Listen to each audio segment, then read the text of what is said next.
안녕하십니까. 송국근의 혼술이 매주 1월 보내드리는 정가디 담화 7월 28일에 인사드립니다.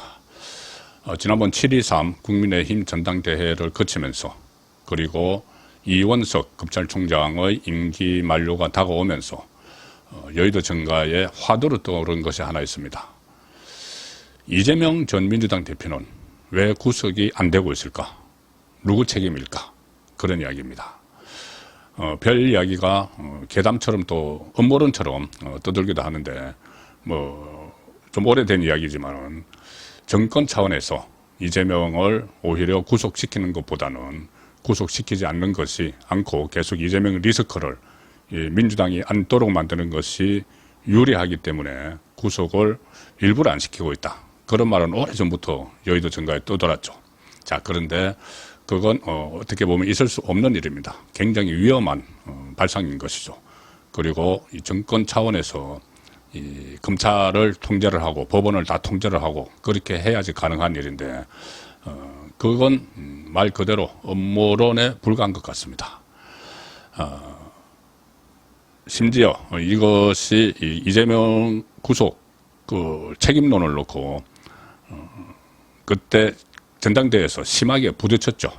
한동훈 후보와 나경원 후보가 부딪혔는데 도대체 이재명이 4개의 재판을 받고 있고 7개 사건 11개 혐의로 심리를 중이고 또 여러 가지로 수사도 계속되고 있고 경기도 법인카드 이 수사는 지금 소환 통보까지 했죠. 이재명 부부.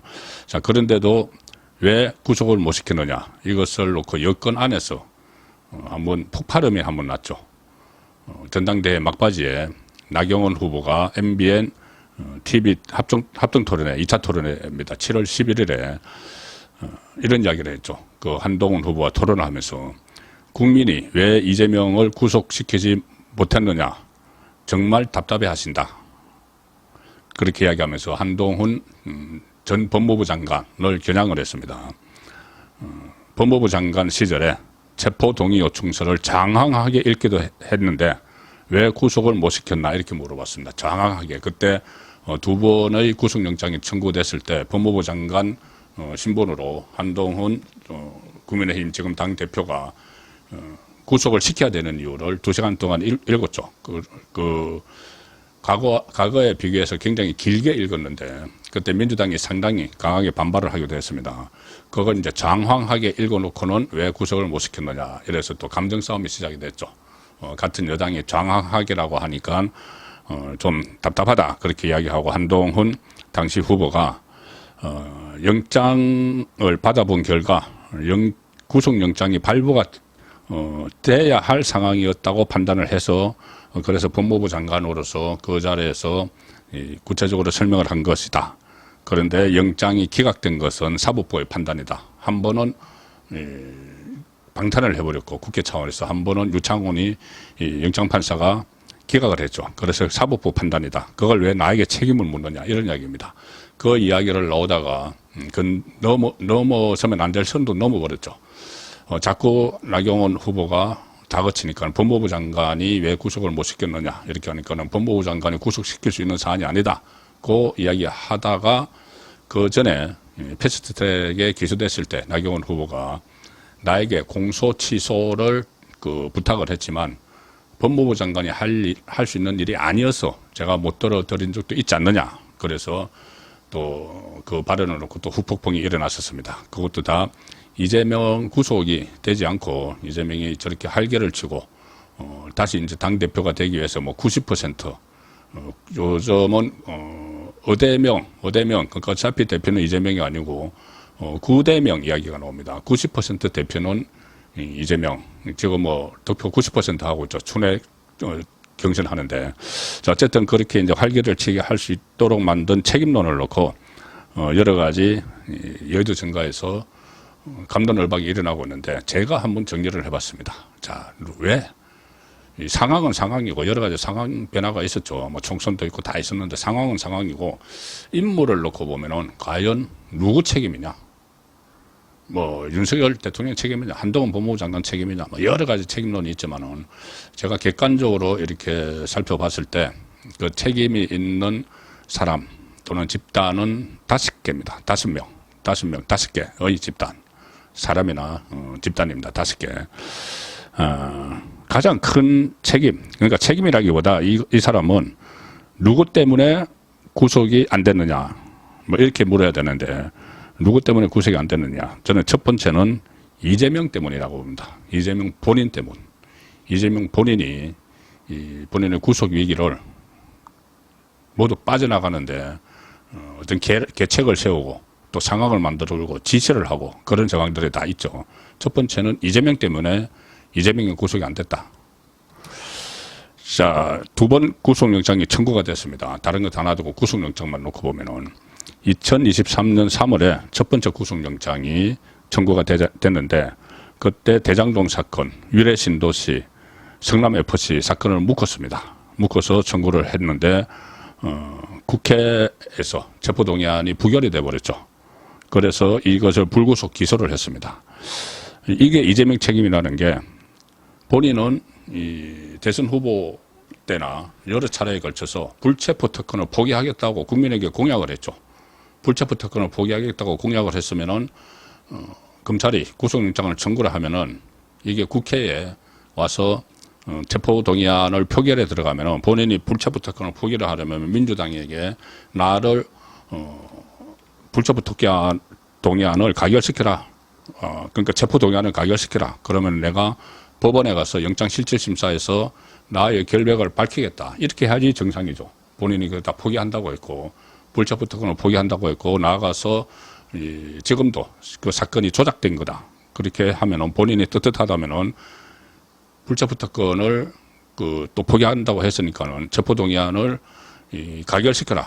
내가 법원에 가겠다. 이렇게 했어야지 정상인데 그렇지 않고 가만히 있었고 오히려 뒤에서는 이 부결 분위기를 조성을 했기 때문에 이것은 결국 이재명의 책임이다. 이 사건들 대장동, 유래신도시, 성남FC는 그래서 불구속으로 다 기소를 했습니다. 뭐 지금 중간에 이 책임론에 대해서 이런 이야기도 나옵니다. 왜 이 사건들을 다 묶어서 구속영장을 청구를 했느냐. 하나하나 떼서 했어야 되는 것 아니냐. 그래야지 하나 청구하고 부결시키면 또 하고 또 하고 또 하고 했으면 지금 좀 구속됐을 것이다. 그런 그 말도 나오지만은 이원석 검찰총장이 심지어 그것을 잘못 지휘했다는 이야기도 나오지만은 그때 당시에는 이것들을 하나로 묶어서 하면 오히려 구속 확률이 더 높아진다는 그런 분석도 있었기 때문에 그건 논외로 하겠습니다. 자, 그리고 2번째 구속영장이 청구가 된 것이 2023년 9월이죠.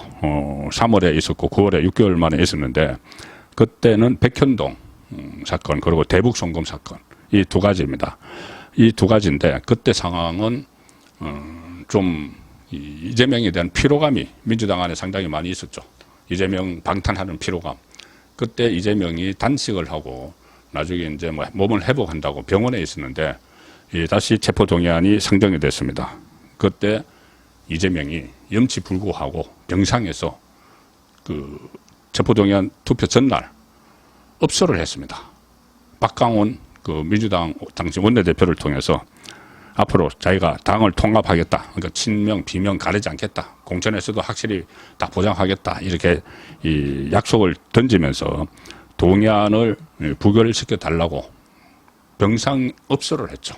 병상 업소를 했습니다. 그런데 그게 먹히지 않았죠. 워낙 이재명에 대한 반감이 컸던 한 30명의 비명계가 이탈을 하면서 이건 가결이 돼버렸습니다. 가결이 돼서 이제 정말 100% 구속이라는 말을 다 했죠. 그때 저도 했습니다.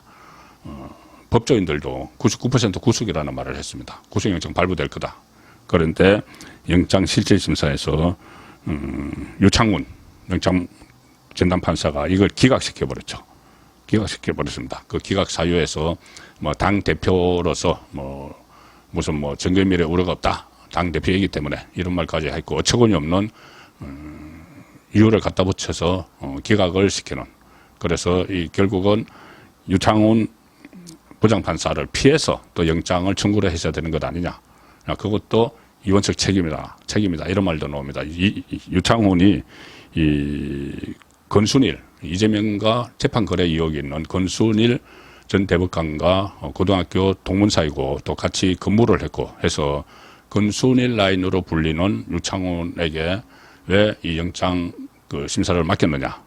이 영장을 청구를 할 때 날짜를 잘 선택을 하면은 이 영장 실질 심사 판사를 선택을 할 수가 있다고 합니다. 3명의 판사가 있는데 서울중앙지법에.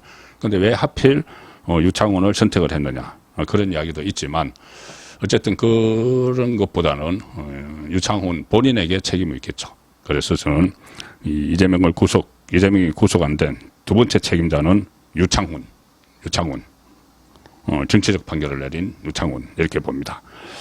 이때 이 유창훈이 기각한 게 바로 이 대북송금도 들어가 있었는데, 백현동 대북송금이 들어가 있었는데, 그리고 또 위정교사도 있었습니다. 위정교사 같은 경우는 유창훈이 범죄가 소명된다고 하면서도 영장을 기각을 시키는 어처구니 없는 판결을 내렸었죠. 자, 그래서 이 위정교사와 백현동은 그때 불구속 기소를 했는데 하나 남겨놨던 게 대북송금이었습니다. 대북송금은 워낙 이게 정치적 사건이고 큰 사건이기 때문에 영장을 재청구할 수도 있다. 이 대북송금만 가지고 이것을 이 수원지검에서 이제 다시 수사를 해서 영장을 재청구한다. 이재명에 대한 영장, 3차 영장은 대북송금이다. 그리고 이 대북송금 사건이 특히 이화영의 1심이 나오면은 그 1심 결과 이화영이 북한에 김성태로 하여금 돈을 보내도록 한 것을 이재명에게 보고했다. 이 판결, 이런 취지를 담은 판결문이 나오면은 이재명이 다 알고 있었다. 이 취지를 담은 판결문이 나오면은 당연히 영장, 구속영장을 그것을 근거로 해서 이제 보강 수사가 된 거죠. 보강이 된 거죠, 증거가. 그것을 다시 영장을, 3차 영장을 청구할 걸로 알고 있었고, 또 일선 검사들도, 수사검사들도 그렇게 추진을 했지만은, 자, 여기서 세 번째 책임자가 나옵니다. 이재명이 구속이 안 되도록 한, 바로 이원석 검찰총장입니다. 이원석 검찰총장이 이 세 번째 영장 청구로 막았었다. 이것이 지금 법조계의 거의 정설처럼 되어 있습니다. 만약에 이원석 검찰총장이 정말 의지가 있었다면은, 이재명에 대한 구속 의지가 있었다면은, 그때 총선 시즌에 들어가기 전에 영장을 쳤어야 됩니다. 제가 말씀드린 대로 1차 영장이 2023년 3월, 2차 영장이 2023년 9월, 6개월 만에 영장을 쳤죠. 그러면 총선 전에 충분히 또 한 번 영장을 칠 수가 있었습니다. 그리고 가장 확실한 게 딱 떨어지는 거, 대북송금 사건인데, 물론 이화영의 1심 판결은 나중에 나왔지만은, 그때 당시 이화영에 대한 수사 같은 것, 이화영이 한번 실토를 했죠. 이재명에게 보고를 했다는 내용을 실토를 했었기 때문에 그 내용 가지고 영장을 다시 쳤으면은 또 발부가 될 가능성, 이것은 또 수원지법에서 하기 때문에 서울중앙지법에서 한번 기각이 됐지만은 수원지법에서 하기 때문에 수원지법에서는 이재명과 관련한 여러 사건들이 전부 다 구속영장이 다 떨어졌습니다. 그래서 그때 구속을 시킬 수 있었는데, 그때 만약에 국회로 체포동의에는 넘어가더라도 총선 전이니까 민주당에서 이재명에 대한 이재명 사법위기에 피로감이 상당히 있을 때다. 그래서 그때 영장을 세 번째 쳤으면은 구속시킬 수도 있었다. 자, 이런 분석도 지금 나오고 있습니다. 그래서 세 번째가 이원석 책임, 첫 번째 이재명, 두 번째 유창훈, 세 번째 이원석 책임이다. 자, 그리고 자, 네 번째 책임은 누구에게 있을까요? 이재명이 지금 받고 있는 재판 4개 중에서 가장 먼저 재판 결과가 나올 수 있었고, 벌써 대법원 확정 판결이 끝나서 이재명이 국회의원직도 날아가고 모든 게 날아갈 수 있는 사건이 하나 있었습니다. 바로 공직선거법 위반 사건이죠. 아시다시피 공직선거법 사건은 1심 6개월, 2심 3개월, 3심 3개월 만에 다 끝내도록 되어 있습니다. 1년 만에 대법원까지 끝나도록 되어 있죠. 그런데 이 공직선거법이 기소가 된 것이 무려 2022년 9월입니다. 2022년 9월. 지금 2년이 지났는데 1심도 안 나오고 있죠. 10월 달에 이제 1심 겨우 나온다고 합니다. 만약에 법에 규정된 대로 633 재판 원칙을 지켰으면 이재명은 지금 대법원 확정 판결까지 받아서 뭐 구속이 됐는지 안 됐는지 모르겠지만은 그것과 상관없이 이 피선거권도 날아가고 민주당은 434억 원을 물어내야 되고 엄청난 그 일이 민주당에 닥쳤겠죠. 재판만 제대로 했으면.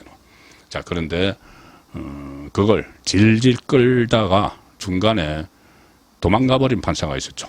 끌다가 더 이상 재판을 끌 수가 없으니까는 사표를 내고 나가면서 동창들 단톡방에 이제 자유다 이렇게 썼던 강규태 전 서울중앙지법 형사 34부 부장판사죠. 가장 신속하게 처벌이 가능한 법 위반을 가지고 질질 끌었습니다. 1월 초에 사표를 냈는데 이게 2022년 9월에 기소됐으니까는 무려 16개월을 끌다가 이렇게 사표를 던지고 나가버렸습니다. 자, 그 사표를 던지고 나갈 시점에 겨우 1심도 그것도 겨우 절반 하고 나갔습니다. 절반. 이 공직선거법 위반이 허위사실 공표인데 두 개죠. 하나는 고 김문기 씨, 대장동 사건의 고 김문기 씨를 몰랐다고 거짓말한 것, 선거 때. 또 하나는 이 백현동 4단계 용도 상향이 이 박근혜 정부의 국토부의 압력이었다고 거짓말한 거. 원래는 김인섭 씨하고 브로커들끼리 자기들끼리 다 해놓고. 자, 그 두 개를 심리를 했는데 이 16개월을 걸었지만 1심에서 6개월 만에 끝내야 되는 걸 16개월을 걸었지만은 딱 하나 고 김문기 씨를 몰랐다. 이것만 겨우 심리를 끝낸 상태에서 도망가 버린 겁니다. 자, 왜 이렇게까지 했을까요? 이게 그것이 네 번째가 강규태 책임인데 왜 이렇게 했을까? 바로 개딸들이 무서웠기 때문이죠. 개딸 이재명의 극성 지지층. 그래서 이 다섯 번째 이재명이 구속이 안 된 책임은 이재명의 개딸들에게 있다. 이 개딸들이 검사, 판사를 좌표를 찍어서 불리하게 수사를 하거나 판결을 내리면은 엄청난 댓글로 융단 폭격을 하는 또 심지어 신변의 위협까지도 가할 수 있는 그런 분위기를 조성을 했습니다. 결국은 그런 것들이 복합적으로 작용을 해서 이재명이 구속 안 되고 지금까지 왔다. 책임은 첫째는 이재명 본인에게 있고 본인은 자기 지키기 위한 거죠. 근데 그걸 도와준 사람들이 줄줄이 있습니다. 유창훈 부장판사, 이원석 검찰총장, 그리고 강규태 전 부장판사, 개딸들. 이 사람들 때문에 이재명이 아직 버티고 다시 민주당 당대표를 맡기 위해서 지금 경선을 벌이고 있는데, 그렇지만 시간은 결코 이재명 편이 아닙니다. 이제라도 늦었지만은 1심 판결이 특히 조금 전에 말씀드린 벌써 대법원 확정 판결이 끝나셔야 될 거지만 이 공직선거법이 이미 구역 날짜가 잡혔죠. 구역 날짜가 잡혔고 9월 6일입니다. 그럼 10월 초에 1심, 그 다음에는 3, 고법 3, 대법 3, 딱 하면은 고등법원 2심 판결이 3개월이고 대법원 판결이 3개월이고, 그러면은 내년 봄에는 이재명은 대법원 확정 판결이 나서 모든 것을 이럴 가능성이 상당히 높다. 구속은 언제 될지, 지금 재판 중에 법정 구속이 될지 아니면 또 다른 사건으로 구속영장을 청구할지 모르지만 어쨌든 이재명이 모든 것을 잃는 정치적으로 실각을 하는 것은 이제 시간 문제다. 그렇게 말씀을 드리겠습니다. 선거권의 혼술이었습니다.